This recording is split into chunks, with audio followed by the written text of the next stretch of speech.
Sports Betting is your home for picks, props, and futures for tonight's action. Bettor Sports Betting wants to know what picks you're playing tonight. Tell us in the live chat on YouTube, Twitter, and the Bettor Sports Network app. This is Bettor Sports Betting with Fantasy Alarm's Dan Servodidio.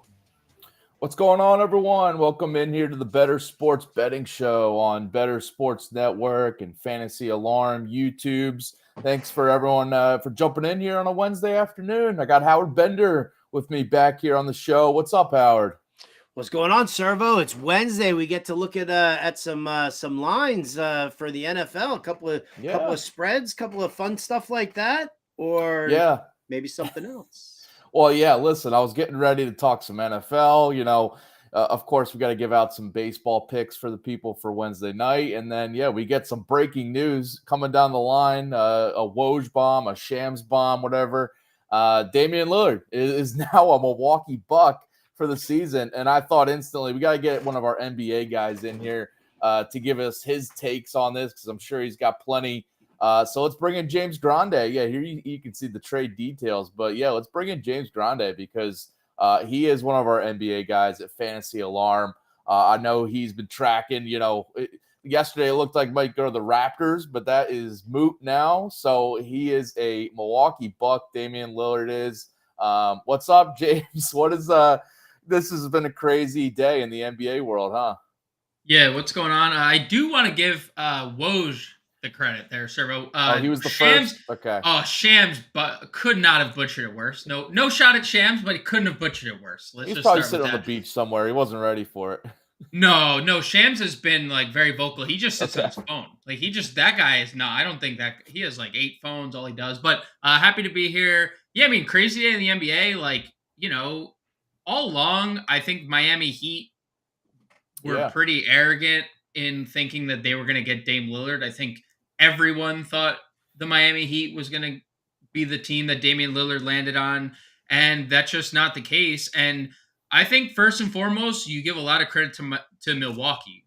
They heard their superstar go out and say, yeah, I'm going to evaluate this team in a couple of years, and if I don't like where we're at, I'm going to test free agency. And Milwaukee said, well, we can't lose one of the best players of, the decade, the generation, maybe ever.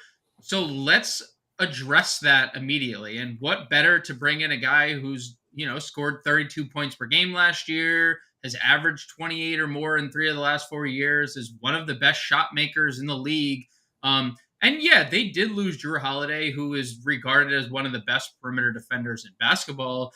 But when you have the chance to go acquire Damian Lillard in your window now, because that's what Giannis told you, their window is now, you do it. And so kudos to the Bucks. Miami is a big loser here because they didn't get the big fish that they wanted. That was clear cut. They didn't change their offer. They didn't think other teams had offers that can compete with them. And were they wrong? Yes, they were.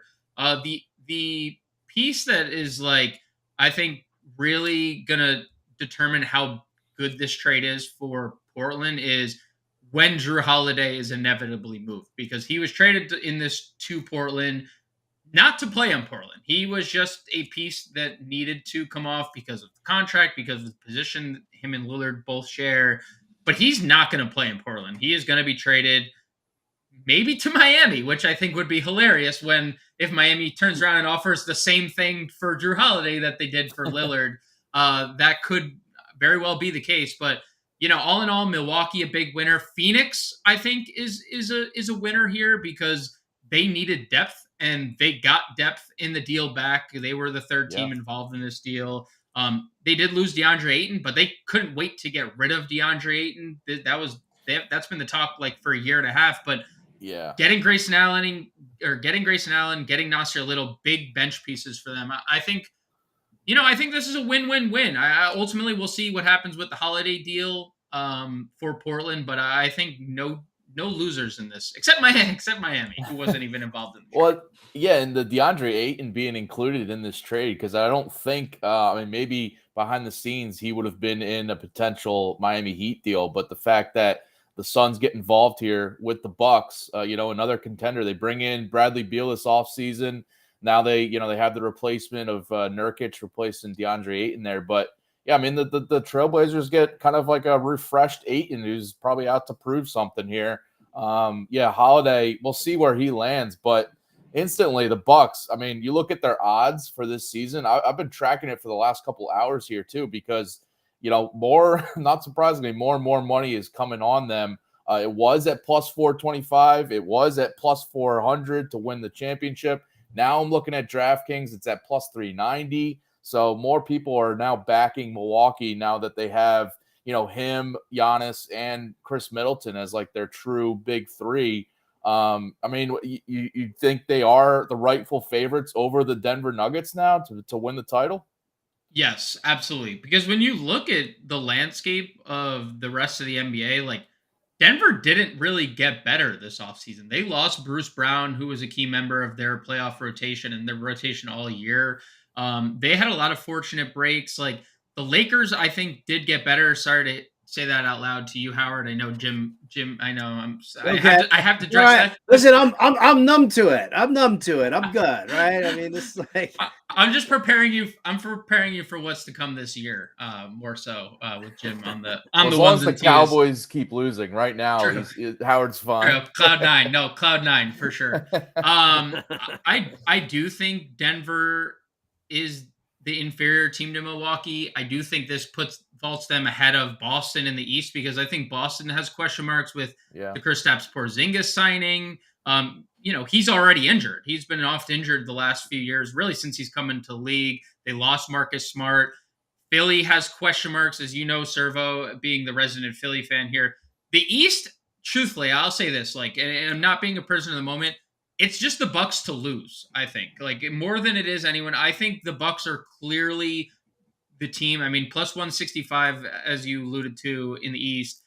Now the championship thing is more interesting, because we did just see Denver win the championship. We did just see Phoenix involve themselves in this trade to better their depth, which was the main issue. Their issue wasn't the fact that they had Kevin Durant, Bradley Beal, and Devin Booker. It was everything else surrounding them. Now, I think Ayton is going from Ayton to Nurkic is kind of a downgrade, but the depth overall, I don't think Ayton was going to be that big of a factor on this team, just given there's only one basketball. Nurkic is a fine offensive player. He's a dud defensively, but again, the depth matters. I think Phoenix I like the Phoenix odds out west, and I like Denver, and then the Lakers and the Warriors obviously looming. But I think far and away the Bucks being the favorites to win the conference, to win the finals makes sense. I was just looking at something. To win 60 games, Milwaukee is plus 270. And I'm not saying they're going to gel right away, but you're just inserting a 30-point score. The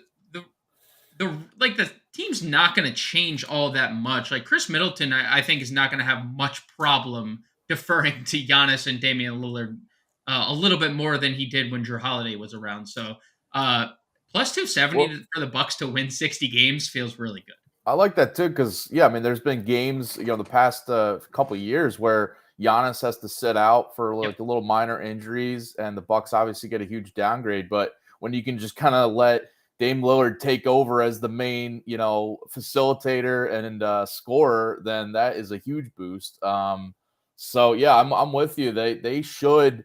I mean, they were the rightful favorites in the East. The Sixers, who knows what's going to happen with James Harden, if he's going to be on the team. They're saying he's going to not show up and all that. So I doubt that. That was a team I thought might be involved in a Dame trade wherever he lands. If the Sixers got involved to kind of send Harden out, bring in some other pieces, kind of like Phoenix, bring in some depth. I'm with you on the Suns being a winner here. I mean, it's huge for them to just kind of be involved here and get some key pieces to really improve their depth. So, crazy trade. I mean, I didn't think this would be coming. I mean, we got the NBA season starting up in a couple weeks here, but I thought this might go into, yesterday on the show, me and John and Pemba on this show were saying we might see Damian Lillard sit out sometime, and if the trade doesn't get done before the season starts. So here we get it, September 27th. I think it's interesting, this whole trade, and it just speaks to like Dame being a good person and not able to like really stick it to Portland. Like he wanted to be the guy who's loved, right, in Portland, and but he didn't want to be there, but he didn't want to like step on toes. And with the way the NBA has worked, it's like the players have dictated where they've gone. I mean, you see it firsthand as James Harden. This is like the fourth time James Harden has requested a trade, and the other three times he's gotten what he's wanted. And Damian Lillard's the only person who seemingly hasn't gotten what he wanted, because he wanted to go to Miami, but he's too nice of a guy to be like, no, I'm going to sit out. Like he probably would have just played. He probably would have just been unhappy with it and whatnot. But this is like the first time where, player empowerment in the NBA like didn't work because someone's too nice. I mean, in a way, he probably would have obviously preferred to be on a contender. Now he's instantly on that. It's not like they sent him to I'm trying to think of a team that's Toronto. Toronto. Toronto would not have been ideal for him. Yeah, I mean that would have. I mean, I think they would have been good because you insert 30-point scorer like to a decent framed team, that would have been better. But like they wouldn't be better than the Celtics, I don't think, in the East, or even maybe Philly if James Harden's still there. So this was a great move for Milwaukee, even though Jrue Holiday is one of the better, is obviously an upgrade defensively, but Lillard is a clear upgrade there. Yeah. Well, James, appreciate you jumping in here for a quick 10 minutes talking about this Dame Lillard trade. Again, here's the returns for each of those teams. Jrue Holiday, we'll see where he lands, but the Milwaukee Bucks get Damian Lillard in this huge trade on a September afternoon. Always good to bring you on, James. Appreciate it, man. We'll have you back on tomorrow's Bettor Sports Betting show. Talk some Thursday night football, right? Yes, sir. Unfortunately, the Giants aren't playing then, so I don't have to bet on that. Great news. Great. Hey, man, if you two want to be alone, I could just bow out here right now. If you guys, just feeling a little love here, a little bond. We got to talk some NFL Week 4, Howard. You trying to bail on me? James doesn't know the NFL, even though he's wearing a baseball hat and an NBA shirt. No NBA hat, NBA shirt. We're double dipping here. Yeah, what's the hat? I can't say. Bulls. Oh, it's a Bulls. We're going hat. Bulls. Yeah, Bulls. There you go. Yeah, Bulls. Also, Damian Lillard. Bulls. That team's got no history. The Bulls. They know. Yeah, they are. Yeah, they just came around, I think, recently. They had this former baseball player once, Howard. Jordan. He played for the White Sox organization. I don't know if you heard of him. Didn't they have a really eccentric dude who was a sculptor, like Rodin? Wasn't he was he in there at that time too? Rodin, yeah. He's friends with that. He's friends with that one country. Is he having sex with a Kardashian? That's the question. I think that's pretty much what you have to ask your any NBA question right there. Oh boy. Right? NBA drama sex with the Kardashian, please tell us. NBA drama, not unlike any other. All right. Yeah. Well, I mean, listen, if you guys want to keep talking some hoops, I'll go back to doing some waivers here for some fantasy football. But if not, all right. Steiner, thanks for having me, guys.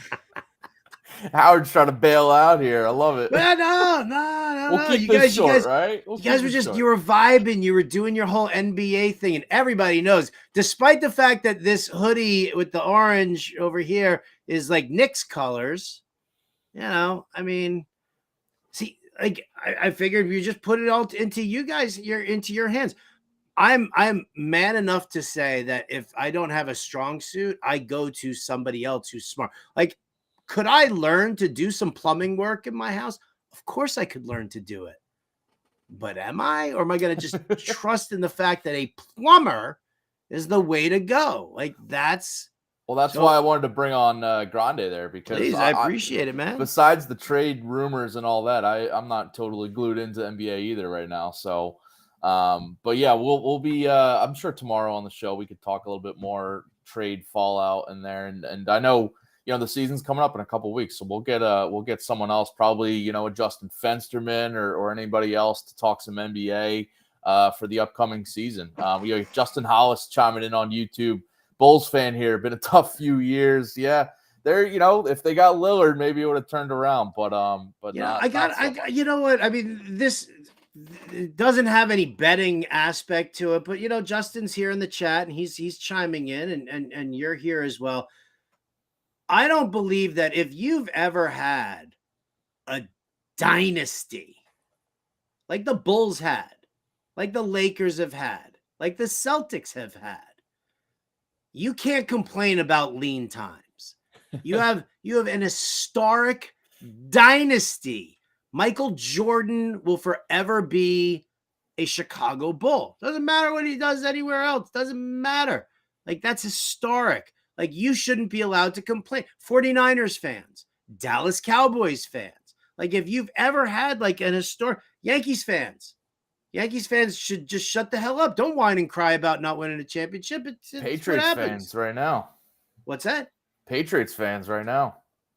Yeah, it's been a real listen, if any Patriots fan says anything for at least 30 more years, I mean, I will fight them personally. No, I won't. I see what you guys do in the stands of your game, so I take that back. Yeah, it's a rough crowd there. Wholeheartedly take that back. But you can't. Don't talk to me about those lean years there, Justin. My goodness. Well, maybe Justin's, a younger fan where he didn't get to totally experience the dynasty that was in the 90s. I feel like it doesn't even matter. I feel like if you're born into being a Chicago Bulls fan, you automatically adopt its history. Okay. I don't credit. The Jets won a Super Bowl the year before I was born. Yeah, that was a while ago. All right. I don't hold on to that as like my historical greatness. No. Well, you guys had the Mark Sanchez, Rex Ryan years, huh? Feet and butts, right? Butts and feet. Rex and Ryan and Mark Sanchez. There it is. Speaking of butts Joe and feet, Namath, butts and feet, and Zach Wilson, MILF Hunter. All right, let's keep the football talk going, and we got to preview some Week 4 lines and then early leans that we want to give out to the people. We'll be making picks on Friday's show, but we got to look at a couple days early at some of these games.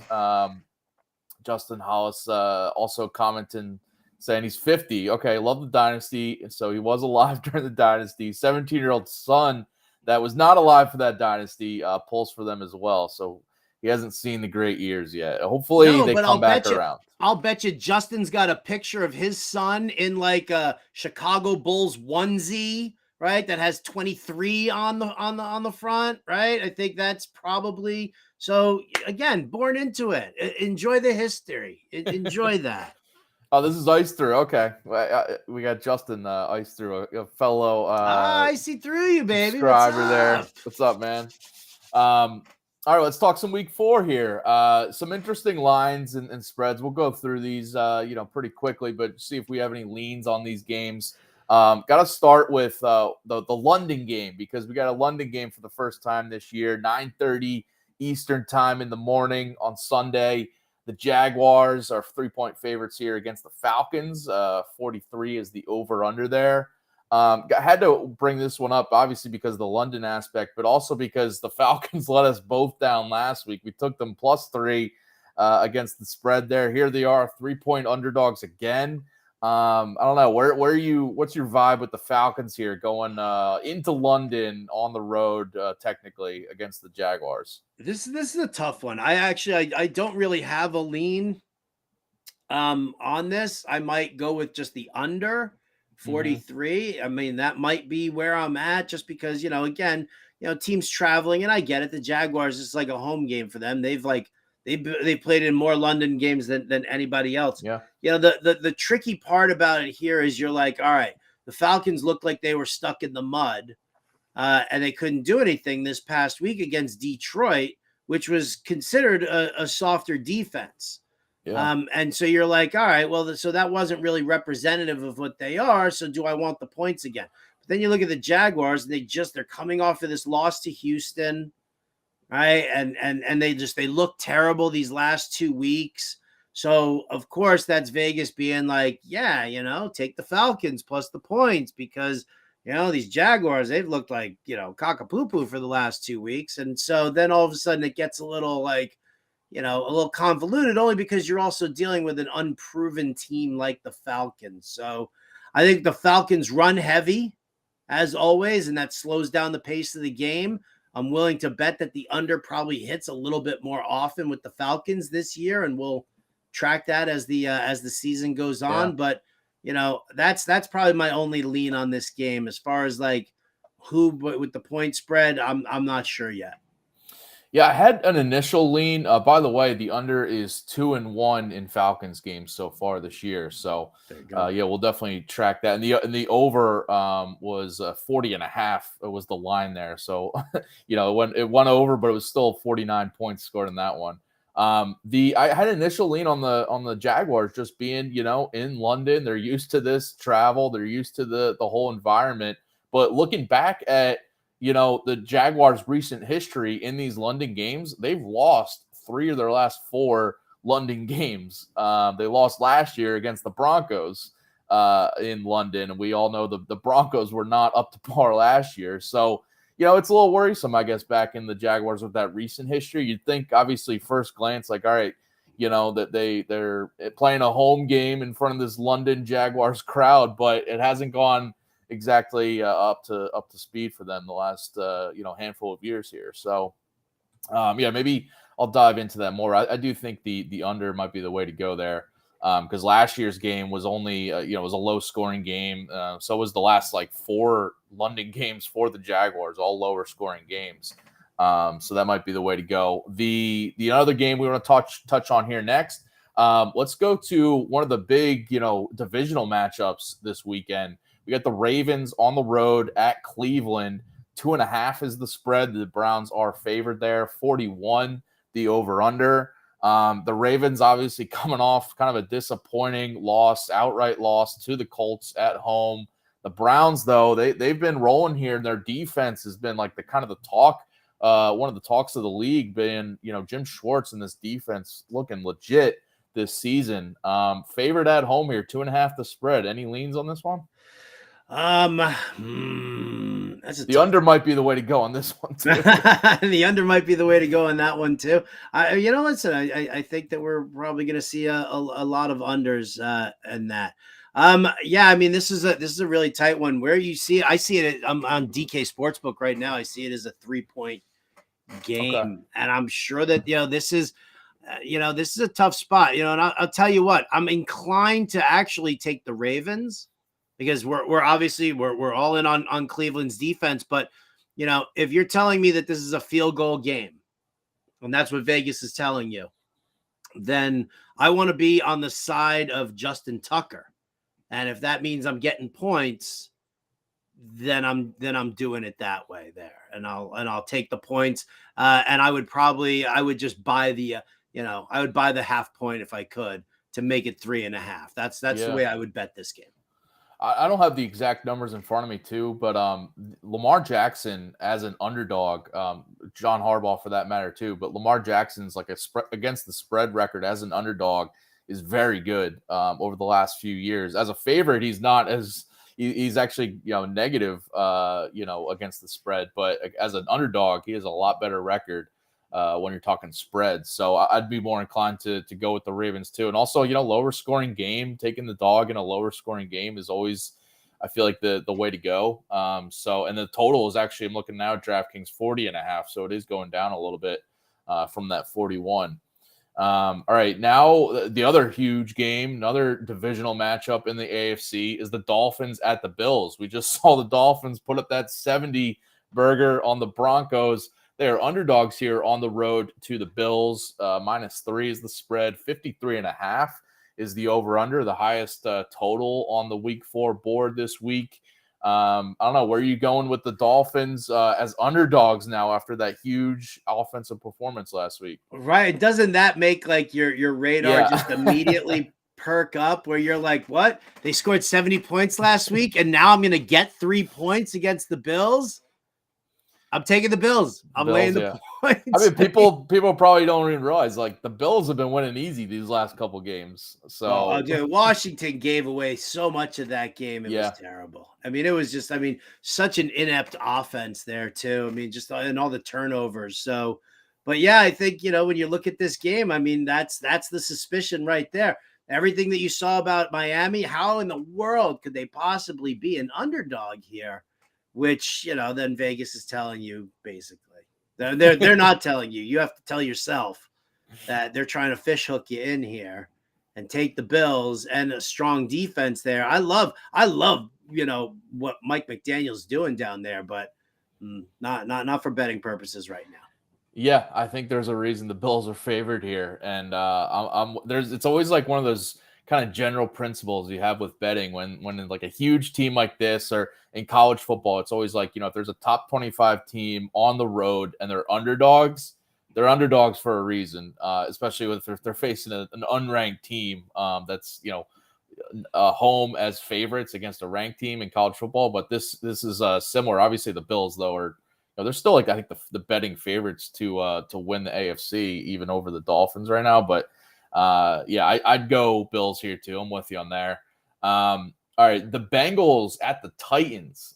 2.5 is the spread here. The Cincinnati Bengals are favored on the road, or 3 wherever you're looking. And 41.5 is the over/under here.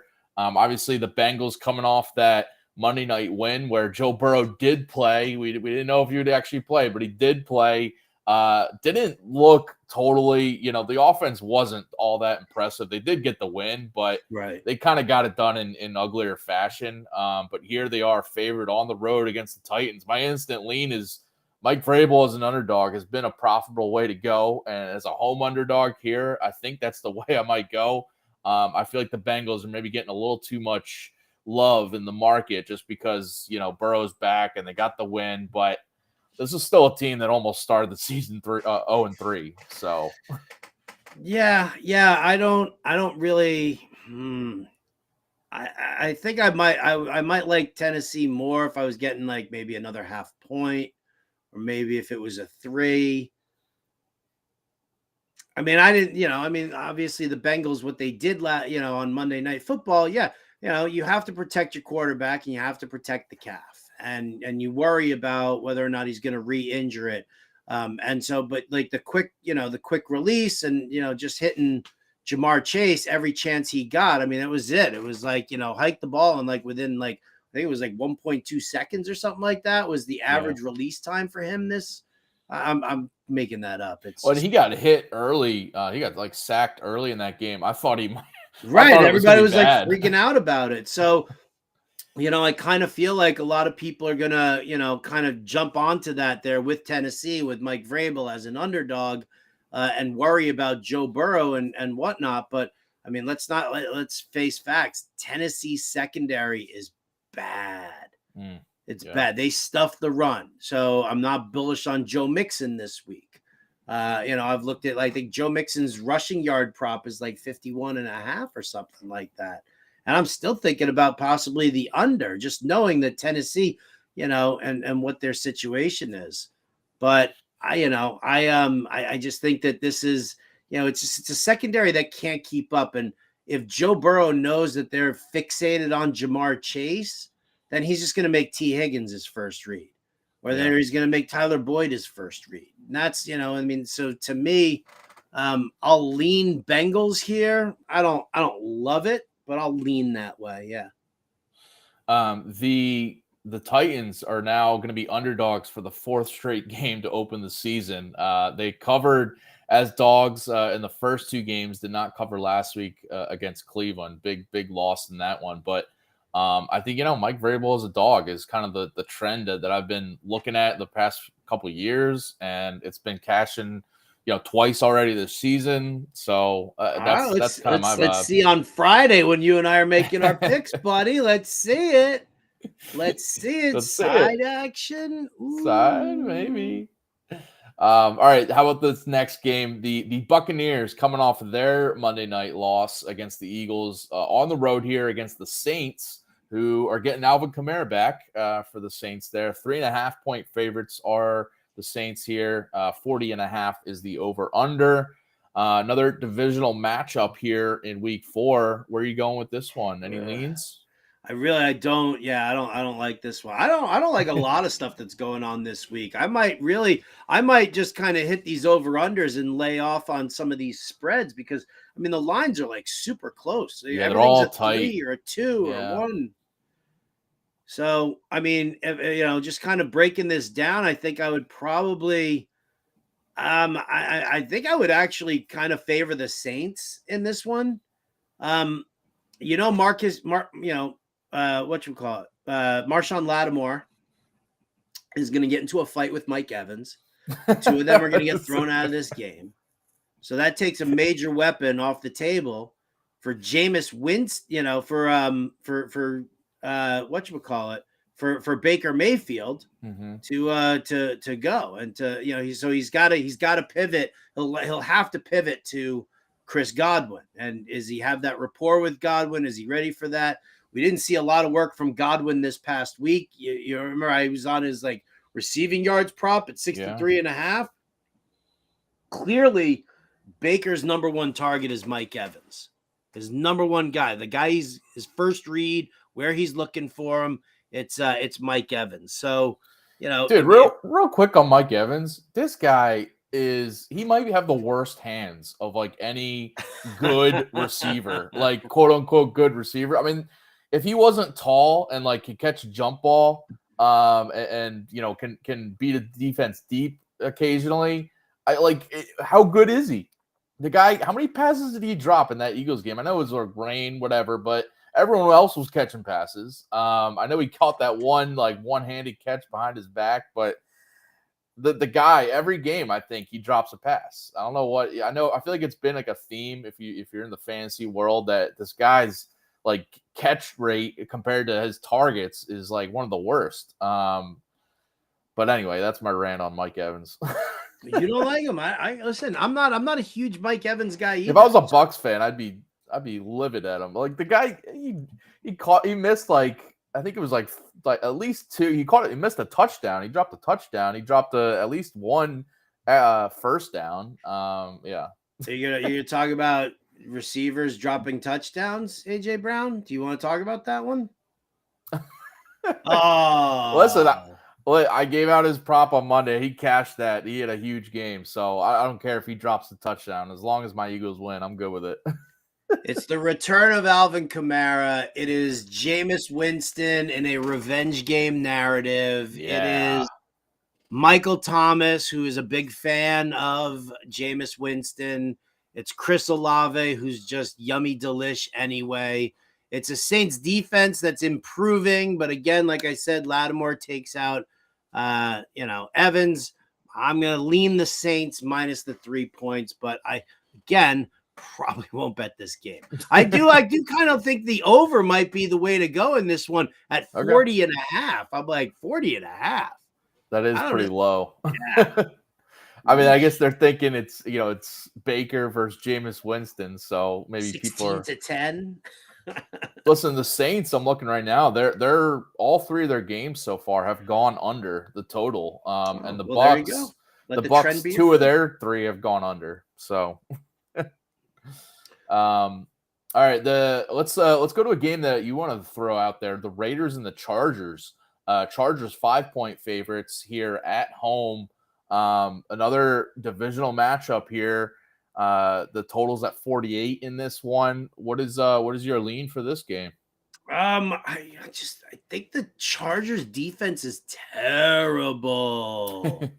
Terrible. And so listen, I know the Raiders defense isn't much better, but you're telling me that the Chargers are going to be able to stop somebody? I'm seeing it at 5.5 right now on DK, and I'm betting it right now. I'm taking the Raiders plus the 5.5 points. I don't want this line to move anymore. I do not trust the Los Angeles Chargers when they're a home favorite. Usually it's got to be 6.5. And then I'm there's no way. There's no way they cover a touchdown. But even here, 5.5 against a divisional opponent who everybody thinks is garbage right now. And we don't know if Jimmy Garoppolo is going to play because of concussion protocol. I'm still taking the Raiders. Chargers, favorite at home. Ugh, gross. Well, yeah, the Jimmy Garoppolo situation, but then we also have the Devontae Adams making some noise that he's upset that the Raiders aren't going in the right direction, don't have like that winning vibe in the locker room, I guess. Now people are throwing him in trades and we'll see what happens there. But yeah, Garoppolo, if he's out. I turn to you, Servo, and I say squeaky wheel gets the grease because AJ Brown was like Adams props here. AJ Brown was like, nobody's throwing me a football. He's always looking for Devonta Smith. And so Jalen Hurts' only read throughout the entire night was to AJ Brown. Devonta Smith was like sitting there in the middle of the field in a lounge chair with like a pina colada in his hand, and nobody was near him. And he was like, hey, throw me the ball. And there's Jalen Hurts like, where's that squeaky wheel? Let me get him some grease. There he is, A.J. Brown. That's what's going to happen with Devontae Adams. He's going to light up this secondary. Light him up. Even with potentially Brian Hoyer under center? Especially with Brian Hoyer under center. At least that dude can throw it deep. All right, last game we'll preview here. Got to get your Jets involved here because it's a big spread on Sunday night. Listen, I'm on the Jets here. My lean is the Jets because 9.5 is the spread here for the Chiefs. 42.5 is the over/under.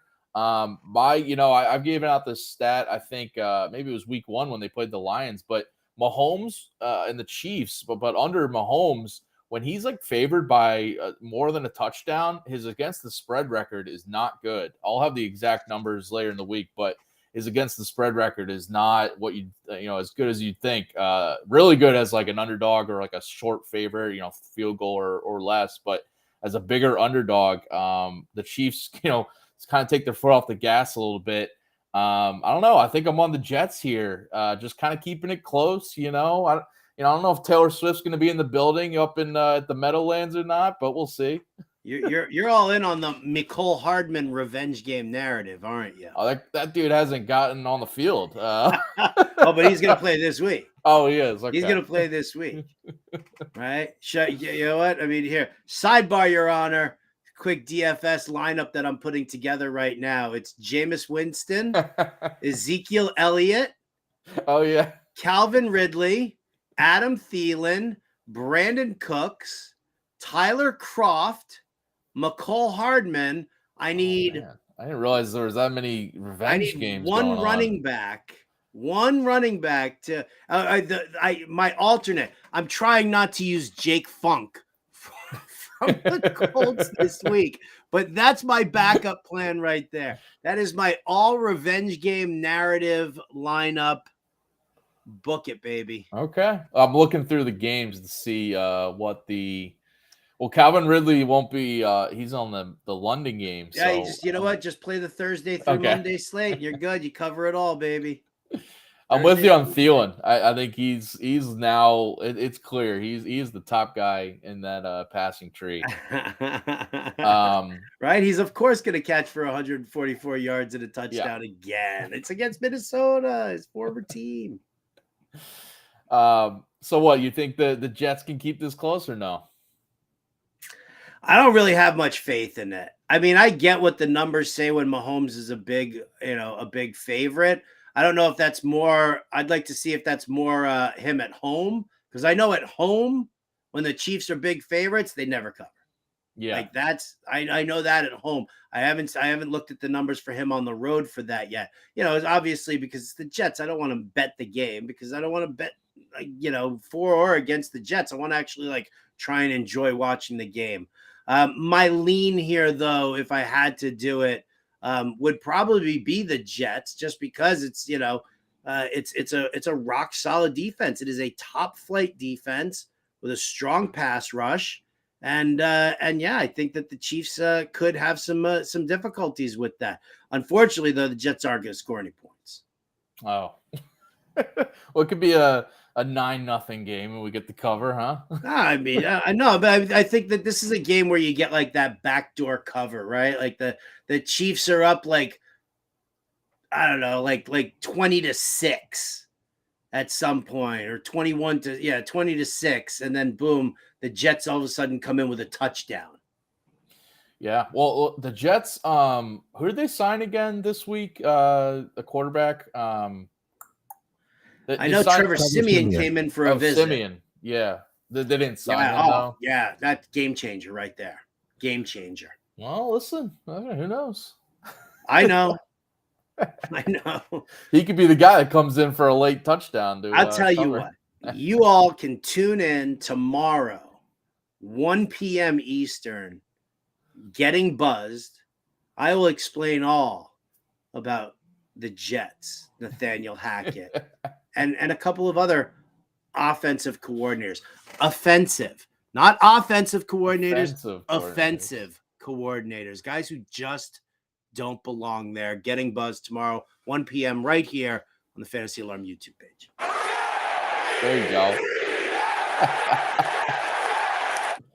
There's a reason that Jets stands for just end the season. Oh, dang.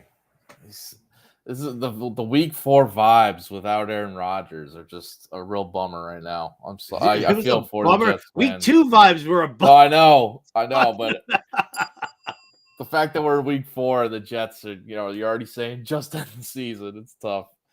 All right, let's. You know what the problem is? Because everybody keeps saying that the Jets need another quarterback, and that's not the problem. Their defense is fine. Their defense is great. Yeah, phenomenal. Absolutely, they have a great wide receiver core. Yeah, right. Absolutely.